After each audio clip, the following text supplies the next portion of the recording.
Under the dazzling lights of bustling Gwangju, a love story crumbles in a single night. On her third wedding anniversary, Mei Lan receives a video message that shatters her world.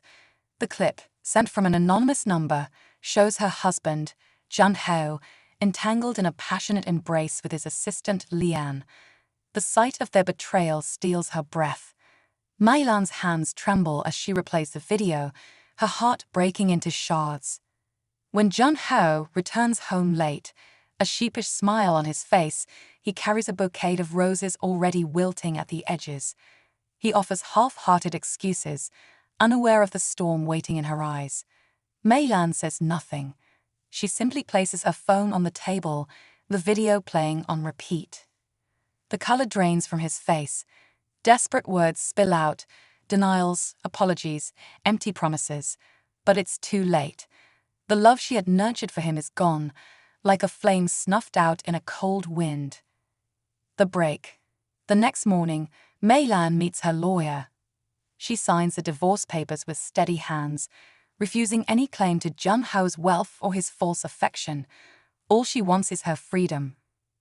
Her friends urge her to take time to grieve, but time, she knows, is not enough. She needs distance. 7 days later, she stands at the airport, a suitcase in hand and a one-way ticket to Kyoto clutched in her fingers. As she watches the planes lift into the sky, she takes a deep breath.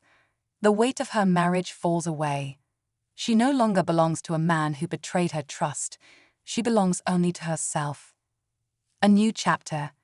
In Kyoto's quiet streets, under a cascade of pink cherry blossoms, Mei Lan discovers a piece she had long forgotten.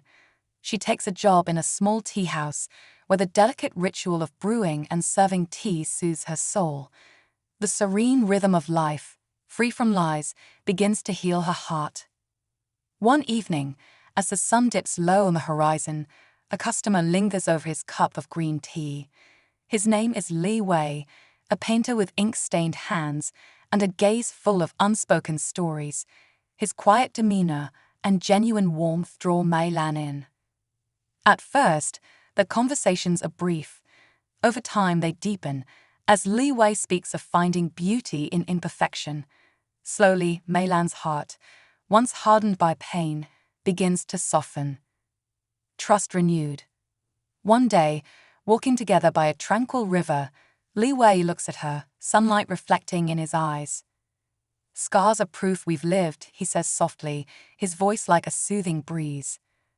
Mei Lan smiles, a smile full of quiet strength and newfound freedom. She takes his hand, knowing that love is no longer a cage but a choice, one she now makes with open eyes and a fearless heart.